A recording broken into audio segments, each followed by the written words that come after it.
Okay, good morning. Welcome to this class on density estimation. So last time when we met, we discussed about the optimal classifier. We looked at the risk minimization framework, cast the problem of machine learning as the one that minimizes what is known as the risk. Definition of risk is that you define a function first between two random variables of interest x and y and call that the hypothesis function, which we denoted as h of x, and then you define the notion of a loss function that takes in cross product of y and y with itself and maps it to a positive non-negative real number, and the expected value of that loss under the joint distribution of the random variables under consideration is what we defined as the risk function. And the goal of machine learning is to estimate or find a hypothesis function h that would minimize this expected loss, which is also called the risk. And we saw that the true risk, which I have written here, this is the definition of true risk, the expected value of the loss with respect to the joint distribution, cannot be minimized because we do not know what the underlying joint distribution is, but practically we can take a surrogate of this particular expectation, which is the empirical risk, which is the sample average of this particular quantity, and then optimize and find an h. So that framework was referred to as the empirical risk minimization, and that is what we solve in machine learning. Now, rest of the course, we will be looking at different algorithms, different ways of solving the problem of empirical risk minimization.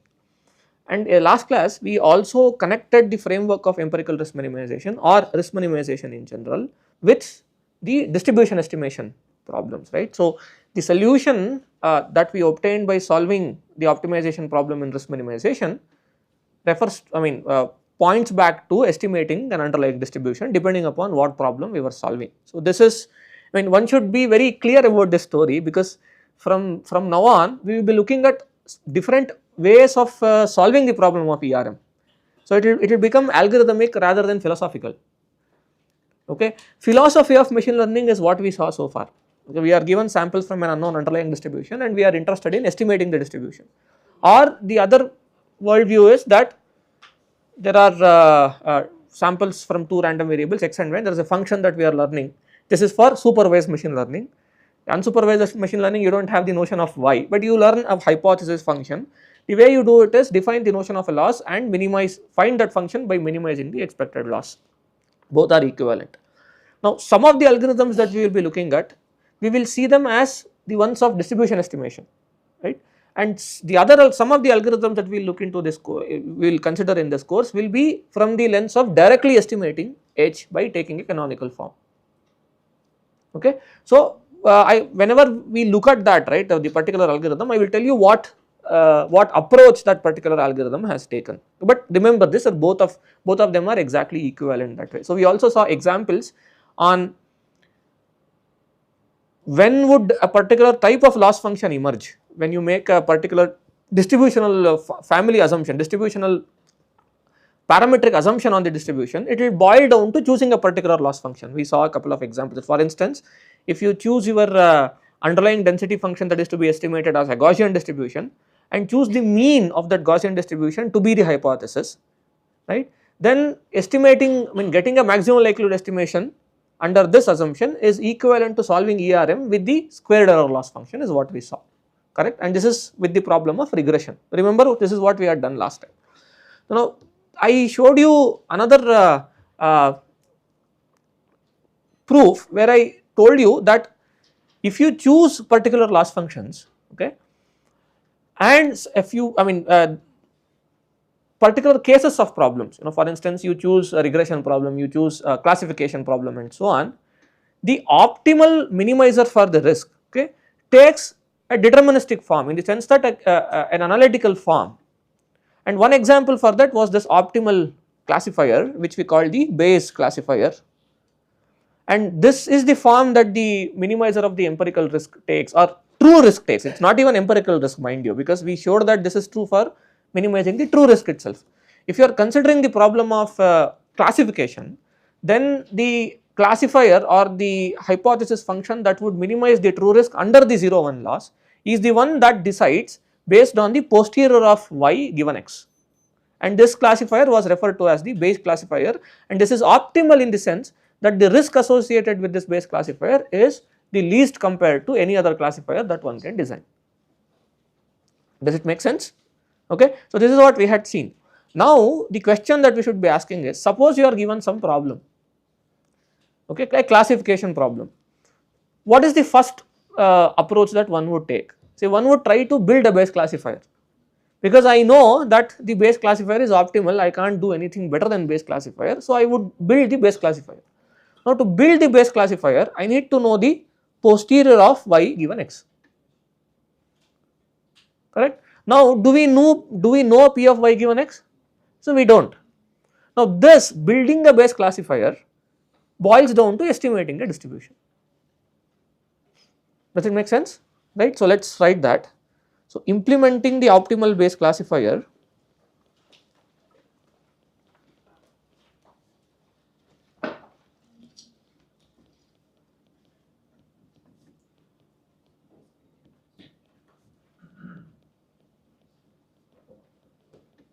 demands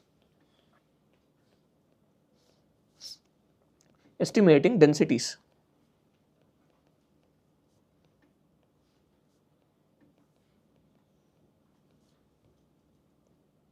From data.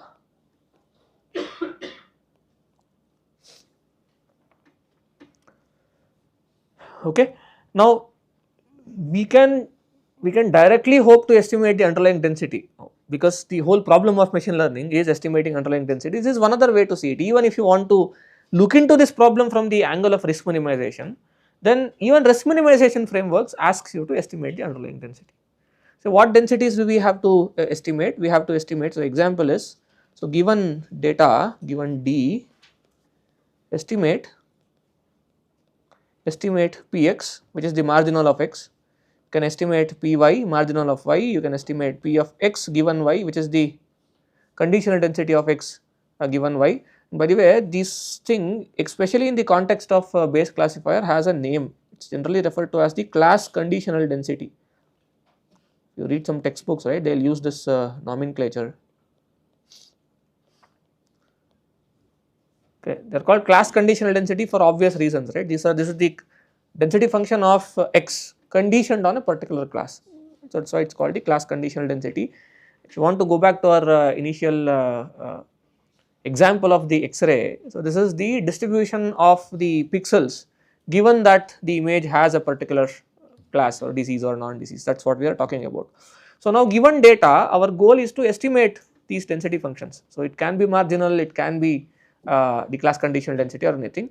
If you suppose you want to estimate the Bayes classifier, you need, what densities do we need? We need Py and P of x given y. See, we do not have access to P of y given x at all, because our data does not come like that. We have access to samples of Py. Why? Suppose you are solving a classification problem, we have access to samples of Py or samples that have been drawn according to density Py. Why? Because it only tells you, given a population, how many of them are diseased or non-diseased, that is what Py is. Do we have access to P of x given data from P of x given y? We do, because if you take a particular class, then we have pixel distributions associated with it. We also have samples from distribution Pxy, because that is our data comma label pair that we have, or image comma label pair that we have, right. So, we do not have access to Px per se. I mean, you can say you do have access to Px, because if you combine all the images from both the classes, then those are samples of Px, that is how you can see, right. So, having all this, you estimate these densities and then build a Bayes classifier at the end of the day, that because if you have Px given y and Py and Px, you can get P of y given x through Bayes law, correct. That is what the idea is. Now, from now on, we, at least for a couple of class, we will look at techniques for estimating density functions. Now, these density functions can be anything. It can be the class conditional density, it can be marginal, it can be discrete, it can be continuous, depending upon what the underlying random variable is. What I will do is, I will show you a couple of examples. One of estimating the density function for the case of a continuous random variable and one for the case of a discrete random variable, and then we will move on to these class of density functions called the mixture densities. So, what these underlying densities are, from now on we do not care, because it can be anything, it can be your x, y, or depending upon what the problem is. You understand, right? So, why do we need to estimate densities? Because we want to implement a Bayes classifier is one way to look at it, or remember that even the fundamental problem of machine learning is to estimate the density. You can directly estimate P of y given x and so on. Are we clear so far? Any questions on this? Yeah.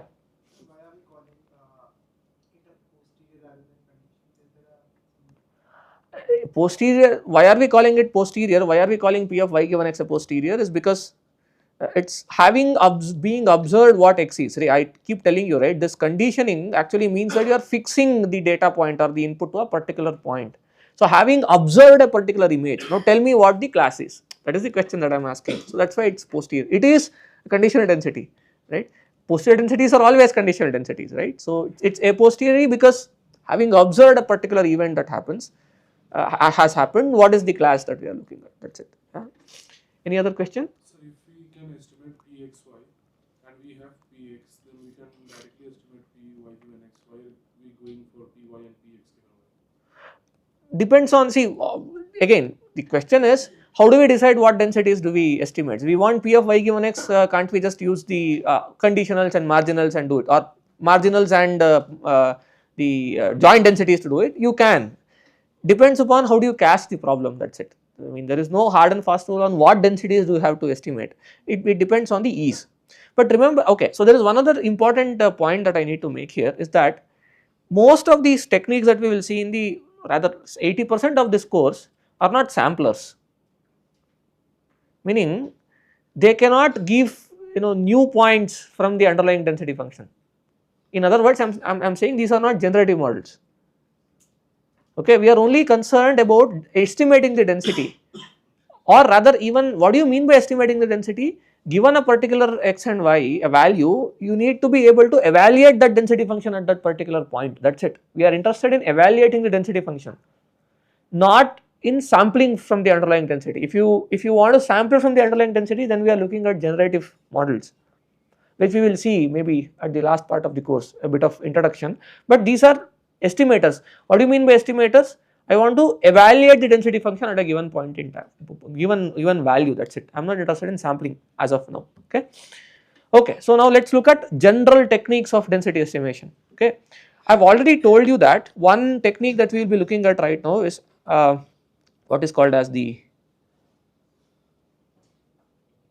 maximum likelihood estimation. We have already seen what it is.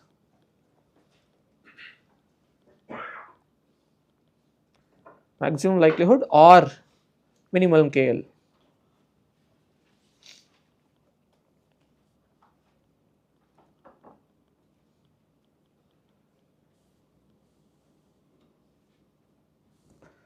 So, what is the problem given?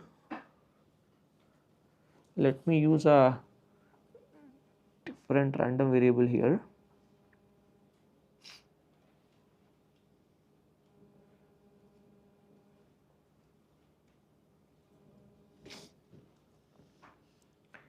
Given running out of alphabets, let us take V, okay. So, V is equal to have V1, V2 up to Vn, sampled IID from say PV, which is unknown. The problem is to estimate V, estimate PV. Now you know that start with P theta and find theta by minimizing the KL divergence between PV and P theta, right. This is what our recipe is. Already saw that this is with respect to theta, and we saw that this is approximately equal to, take the samples and maximize,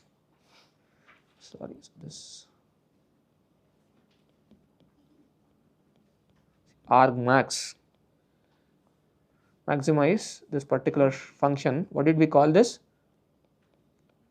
This was the log likelihood. So all these VIs are sampled IID from P theta.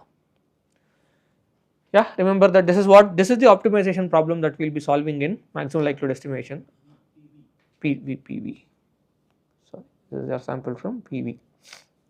Okay, this is our data. Remember, this is what we did. I'll show you two examples. I'll work out two examples in class. One for a continuous random variable and one for a discrete random variable, and then we'll move on. This is what we should do. Let's take examples of ML estimation.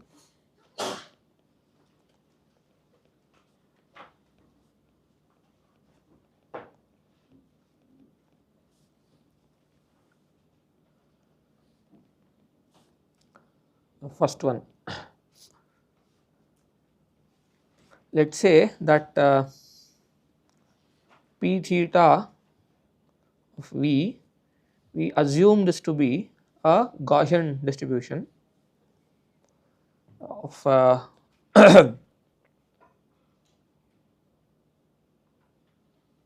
theta is what I am looking at. Let me call this theta. So theta is the mean and the variance is identity. Now let us say that V is in RD, excuse me, V is in RD, and what we have are we have samples P1, V2 up to Vn that are sampled IID from PV. This is the scenario. So what we have assumed is that we have assumed our underlying density function to be a Gaussian density with a mean theta, and variance we assume that it is identity. Now this is what is called as a model. See, always note that this P theta has a direct connection with the hypothesis function. If you look into this from the risk minimization framework, the choice of P theta that we make has a relationship with the hypothesis function, because if you are building base classifier, then this comes up, because let us say that we assume the class conditional density to be P theta, whatever estimation that we do, then we plug in that P theta into the definition of H itself, isn't it? You see what I am saying, right? And therefore this P theta is exactly the hypothesis function that we are choosing, and that is why it is called model. Okay. And in the initial couple of examples, we assume that this optimization problem can be analytically solved. What does that mean? That this function can be differentiated, and if you put it to 0, then you will get an equation, you will get an expression in theta. That is what it means by analytically solvable. And after two examples, I will show you cases where this is not analytically solvable. You need to resort to numerical methods of solving this optimization problem. Okay, two examples I will show you where you can differentiate this and put to 0, so that you can analytically solve this thing. Optimization problem stays the same, but what changes is the way you solve the optimization problem. Some problems can be analytically solved and some problems cannot be, right. So let us look at this particular example where we have assumed P theta to be a Gaussian distribution. And what is the dimensionality of theta? Can somebody tell me quickly? RD. The theta is also in RD, correct? Theta, remember that. So we are dealing with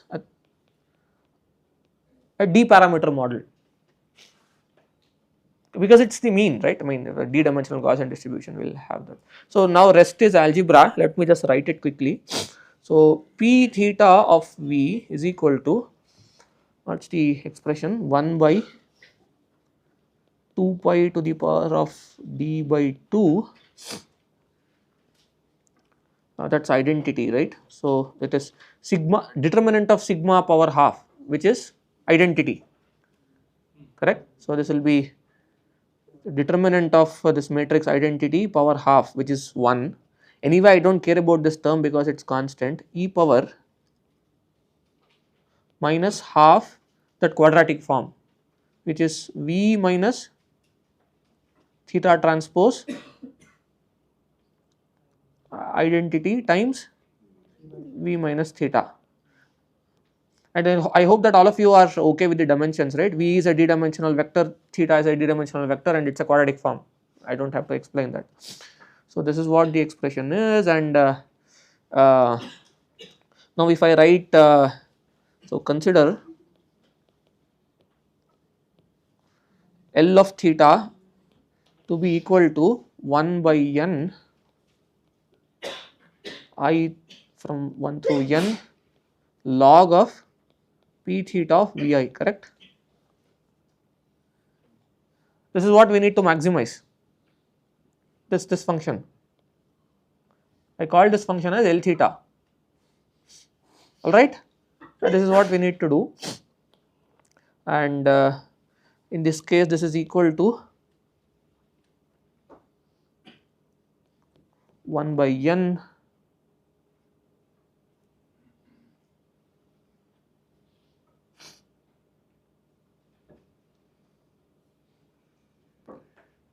I will actually go away. Just trying to skip a lot of algebraic steps and write the final expression.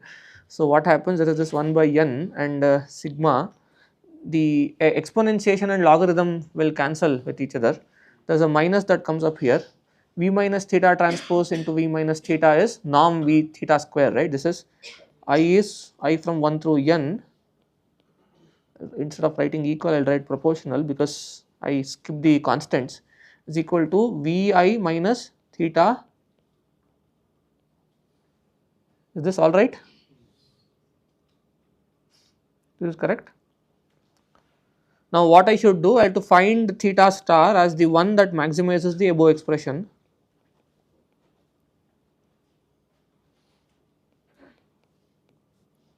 Which implies if you differentiate that and put to 0, see, note that this is a scalar because it is norm, okay.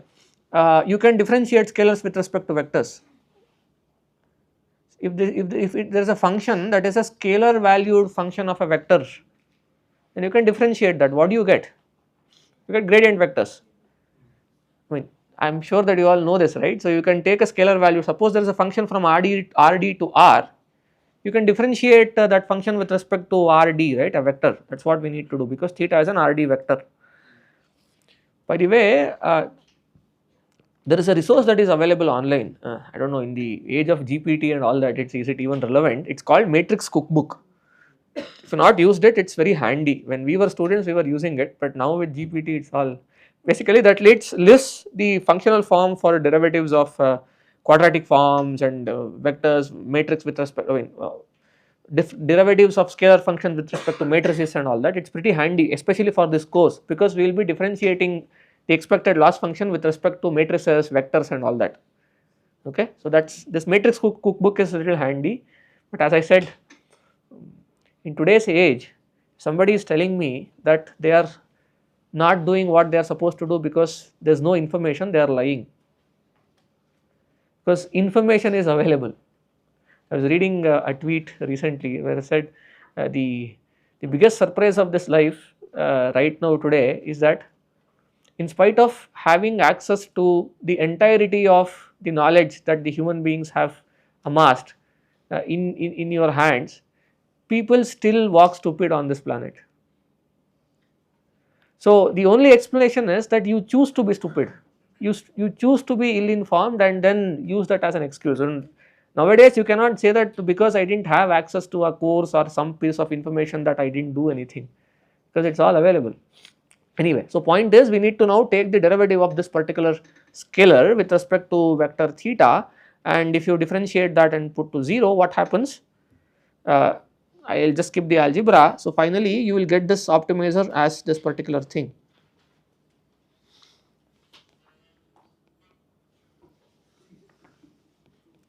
Pink Floyd, huh? Okay, this is what it is. So this is the maximum likelihood estimator. Estimate.